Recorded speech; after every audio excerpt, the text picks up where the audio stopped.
ربما جاء يوم نجلس فيه معا، لا لكي نتفاخر ونتباهى، ولكن لكي نتذكر وندرس ونعلم أولادنا وأحفادنا جيلا بعد جيل قصة الكفاح ومشاقه، مرارة الهزيمة وآلامها، وحلاوة النصر وآمالها.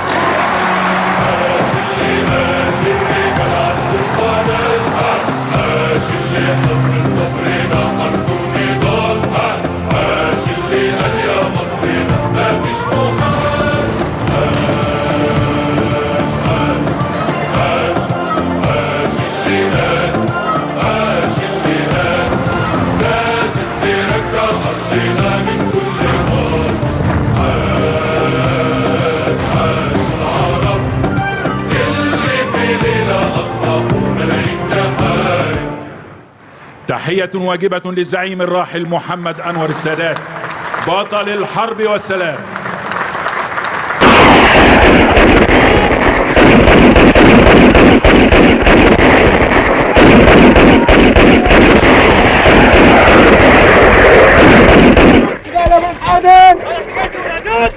تقصر من الأجل ولا تزيد في الأجل، لأنه لن يصيبنا إلا ما كتب الله لنا.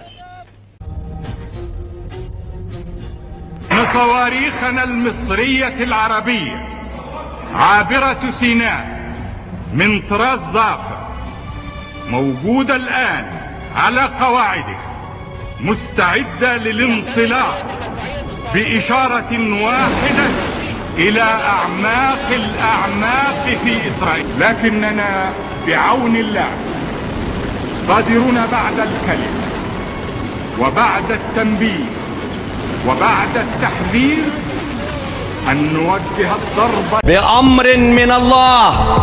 ستبقى مصر بشبابها عصية على الانكسار، ستبقى مصر بأبنائها صخرة تتحطم عليها أطماع الطامعين، يا صخرة في صميم الشرق واقفة، كم حاولوا كسرها دوما وما عرفوا. اسم على الكسر يستعصي، فما قبلت خفضا ولا هي في الإعراب تنصرف.